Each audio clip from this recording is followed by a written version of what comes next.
Riley Morgan could still remember the sound of her own breathing that night. Slow, shaky, the kind of breath you take when you're pretending everything's fine, even though your gut says otherwise. She was 17, clutching the worn steering wheel of her parents' rusted silver sedan. Her mom had tossed her the keys, with a sigh, earlier that day. Pick Sophie up from dance and get her to the salon by 7. Don't be late. Her hair matters more than your excuses. It was always like that. Riley, the errand girl, the backup, the invisible helping hand. Still, she said yes. Somewhere deep inside, she hoped maybe this time her mom would say, "Thanks, honey," instead of barking instructions. But she didn't. She never did. That night, the rain didn't just fall, it poured in sheets. The kind of downpour that turned roads into rivers in their little town.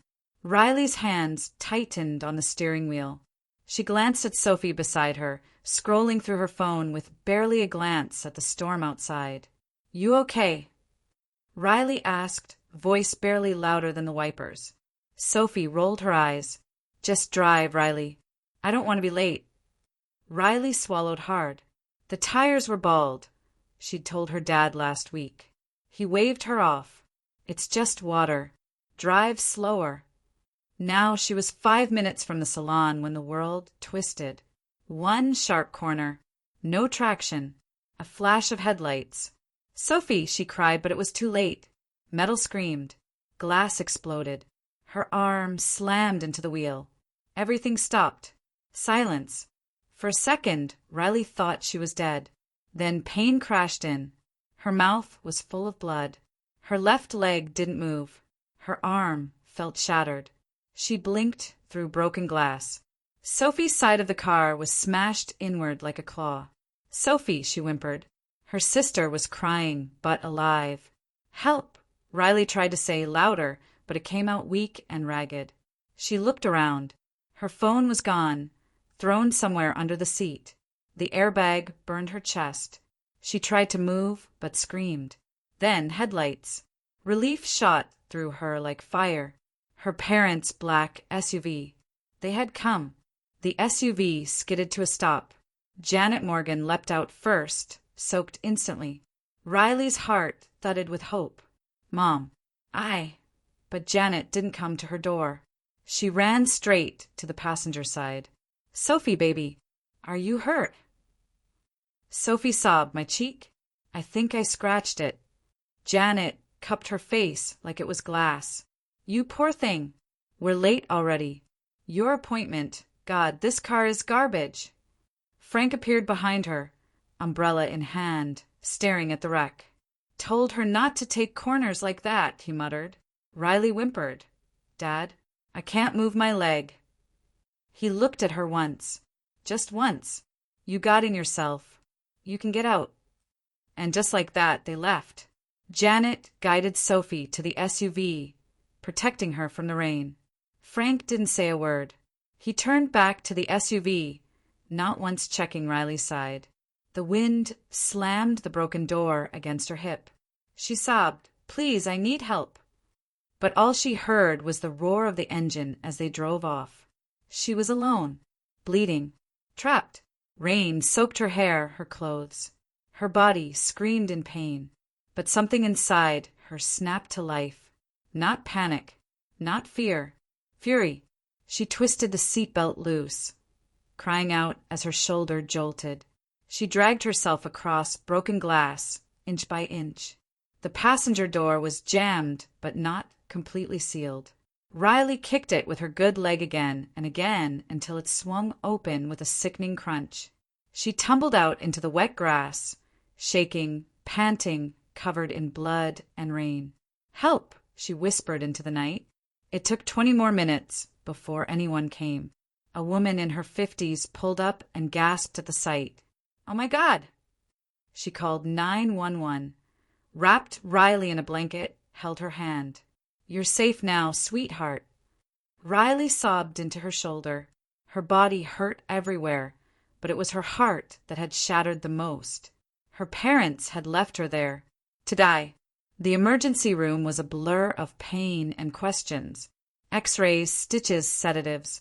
A fractured femur, dislocated shoulder, gashes along her ribs. The nurses were kind. The doctor was calm. But her parents never came.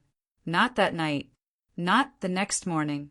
Riley asked once, groggy for medication, "Did anyone call my mom?" A nurse hesitated. They were notified. No response yet, honey. Hours passed. Days. Finally, someone from the billing office said, "We need a guardian to sign." That's when Janet showed up, holding a Starbucks. "You're going to have to figure out how to pay this off," she said flatly. "We're not made of money." Frank crossed his arms at the foot of the bed. "Maybe next time you'll drive safer, Sophie." Riley stared at them in disbelief. "I'm Riley," she croaked. "Not Sophie." Janet didn't answer. She was too busy replying to a text. Riley closed her eyes. Her chest ached, her soul even more so. That night, Emily posted a picture from the salon, curled hair flawless. Caption: "Car crash drama, but still got the curls." The comments: "Your fam is iconic. Slay even in chaos." Riley saw them, and she knew no one would ever know the truth unless she told it herself. Recovery was brutal. Riley was transferred to a rehab center because her parents couldn't manage her care at home. Janet told the nurse, "Our house has stairs. She'll fall again." Frank signed the papers without looking. Riley spent 6 weeks learning to walk again. Her shoulder was in a brace. Her leg throbbed day and night. The other patients were kind. One older man said, "Your folks coming today?" She smiled without humor. "No, they're busy." Her room was quiet, cold. She scrolled through her sister's TikTok and froze. Sophie had posted a tour of Riley's old room, now a walk-in closet. "Needed more space," the caption read. The day Riley finally limped back into the house, she heard Sophie shriek, "Ugh, she's back already? I was using her desk." Janet didn't greet her, just pointed at the kitchen. "Don't get blood on the new cushions." Riley said nothing, not even when her suitcase was still in the hallway, unopened. Not even when Frank turned up the TV and muttered, "Drama Queen's home."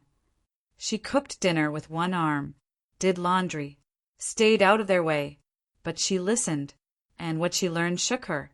A life insurance policy taken out on her when she turned 16. "It's for college," they had said, but after the crash, they tried to cash it in. The truth haunted her. A quiet conversation between Janet and Frank one night, overheard from the hallway, made everything clear. "The insurance said no," Frank muttered, frustrated. "She's still alive. Doesn't qualify." Janet sighed. "We could have used that money. Medical bills, the salon event, Sophie's braces." Riley covered her mouth. They had hoped she wouldn't survive. They hadn't seen a daughter in that crash. They had seen a payout. She sat on her bed that night, alone, a brace still strapped around her shoulder, and made a decision. "No more tears," she whispered. "No more waiting to be loved." Riley started saving. She got a job at a call center 3 towns over. Nobody knew her there. Every dollar she earned, she tucked away. At night, she studied online. Psychology, trauma therapy. The voices of survivors pulled her forward. She moved out at 19, leaving behind only a note taped to her mirror. "I'll survive, even if you never wanted me to. No goodbye. No thank you. Just freedom." She rented a room from a retired teacher named Mrs. Keller, who didn't ask about her past, but always left soup on the stove. "You don't have to talk," Mrs. Keller once said. "You just have to heal." Years passed. Riley worked, studied, and fought for every inch of her peace. Her nights were filled with textbooks and tears, but she kept going. By 24, she had her degree, her license as a trauma counselor, and something even more powerful, her own name, Dr. Riley Rivers. She had changed it quietly, without ceremony, but it felt like a rebirth. One afternoon, over coffee, her mentor mentioned something casually. "You know that property in Eastbrook, the salon space? It's on sale. Joint ownership split. One of the partners is retiring. Riley didn't blink. I want it, she said. I'll pay cash. The paperwork took 3 months. Riley moved carefully. She made no announcement. No gloating. Just quiet preparation. She owned 50% of the Morgan salon now. The same salon where her mother held beauty events.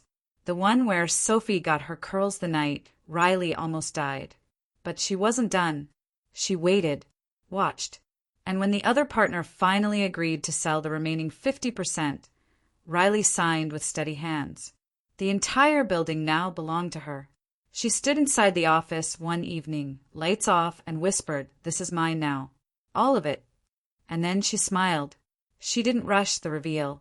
She waited until Janet Morgan started planning her annual Spring Beauty Showcase, an event full of influencers, brides, and local buzz. "It's going to be the biggest one yet," Janet boasted to the neighborhood newsletter. Sophie posted teasers on her social media. "Can't wait to SLAY at the event of the season." Riley let it happen. She let them plan, promote, and preen. Then, the night before the big event, she walked into the salon holding a clipboard and master keys. Her receptionist, now Riley's employee, handed her the folder. "Everything's ready, Dr. Rivers." Riley nodded. "Let's begin." She replaced every promotional poster with a cancellation notice. Every confirmation card, every digital sign, every screen. The new message was printed in bold black letters. "Event cancelled. Ownership has changed. Contact Dr. Rivers for details." The next morning, the Morgans arrived, dressed to impress. Janet in high heels and pearls. Sophie in a lilac dress and fresh curls. Frank in a blazer, pretending to be an investor.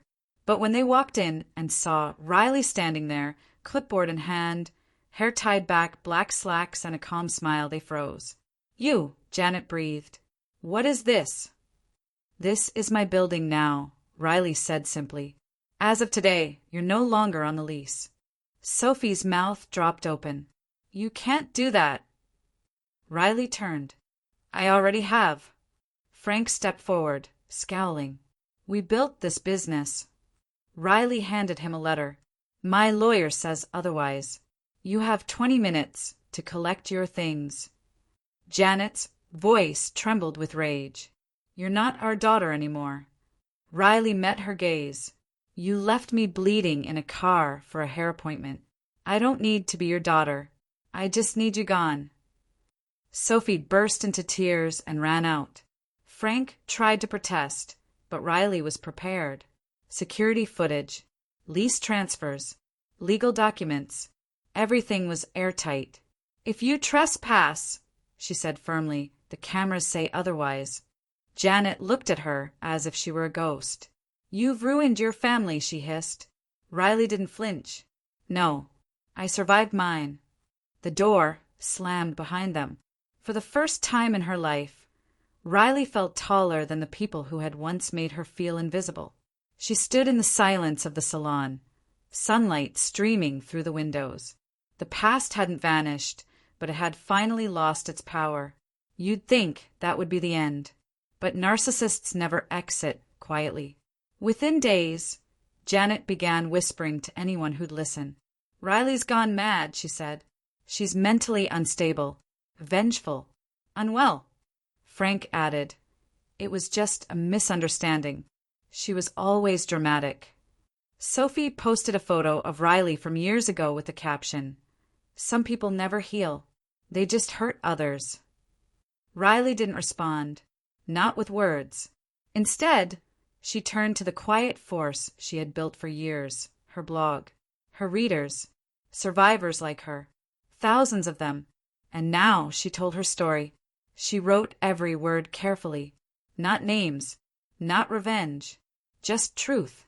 About being left in a car, about silence and stitches and therapy, about betrayal from people who were supposed to love her. The post went viral within 2 days. Anonymous trauma counselor shares story of abandonment. One headline read, "People shared their own stories. Some cried, some raged. But the most powerful were the ones who said, "I thought I was alone." Riley posted screenshots, the hospital bill, the policy letter, the 911 transcript. Truth needs no shouting when it's backed by proof. The Morgans had nothing left to stand on. The backlash came fast. Clients dropped the Morgan name. Local forums lit up with questions. Is this the same family from that blog? Their church group quietly removed them from the directory. The salon's expired license was never renewed. And the building? The building remained, but the legacy was erased. Sophie tried to rebuild her online image, but the internet never forgets. Janet retreated into silence. Frank muttered bitterly at the coffee shop. Meanwhile, Riley opened the doors to her new clinic, a trauma therapy center for teens who had been abused, neglected, or silenced. She called it the Resilience Room. On opening day, Riley stood at the podium, heart racing. A crowd of young people and counselors sat before her, some in wheelchairs, some scarred, some shaking, all brave. She took a breath. "I once bled in a car while the people I loved rushed to an appointment," she began. "Now, I hold the keys to the building they left me to die for. If you've ever been abandoned, bruised, or silenced, this room is for you." She didn't cry. She didn't break. The room erupted in applause. And somewhere in the middle of it all, Riley smiled. She was home. Months passed. The clinic thrived. Riley's blog reached hundreds of thousands. Survivors found strength through her voice. But one letter arrived in the mail without a return address. She knew that handwriting. Inside was a single page. From Sophie. "How does it feel to ruin your own family?" That was it. No apology. No remorse. Just venom. Riley stared at the letter for a long moment, then folded it once, placed it in a drawer, and said out loud, "I didn't ruin a family." Her voice was calm, clear. "I escaped one." The letter from Sophie didn't haunt Riley. It confirmed everything she already knew. This wasn't a family that had been broken by her actions. It had been broken long before. Only now the cracks were visible to the world. She sat alone in her clinic's office that evening, staring at the framed diploma on the wall and the shelf lined with books on healing, identity, and trauma. Her reflection in the window wasn't the scared girl from the wreckage anymore. She was stronger now, not untouched by pain, but no longer ruled by it. "I escaped," she whispered again, her voice steadier this time. "And I built something better." 2 weeks later, Riley sat in a quiet group session with 6 teenagers who had lived through different kinds of neglect. One had been couch surfing for years. Another had been raising his siblings since he was 12. They listened intently as Riley spoke. "I know what it feels like to be forgotten," she said gently. "I know how much it hurts when the people who are supposed to protect you choose not to. But I also know what it means to write your own ending." One girl raised her hand. "How do you stop being angry?" Riley didn't rush to answer. Instead, she said, "You stop needing their apology, and you start giving that love to yourself." That night, Riley stayed late in her office. Rain tapped gently at the windows, far softer than the storm she once survived. She pulled out a box from the bottom drawer, photos, old school papers, the crumpled insurance rejection letter. She'd kept it all, not out of vengeance, but as proof that she'd made it through. She lit a candle and whispered to herself, "Goodbye." One by one, she shredded the papers. The memories didn't vanish, but the weight they held faded. She didn't need the past anymore, not like that. Her healing no longer lived in their shadows. It lived in her light. The next morning, Riley stood at the glass front of the Resilience Room, watching a group of teenagers laugh together on the front steps. The sun broke through the clouds. She stepped outside, notebook in hand, and smiled at them. "You ready?" one of the boys asked. "Always," she replied. As they walked inside together, the world felt different. Not perfect, but honest. And for the first time, Riley didn't just feel like someone who had survived. She felt like someone who had arrived. Not to prove anything to the people who left her, but to the people still fighting to stand. And this time she would help them rise.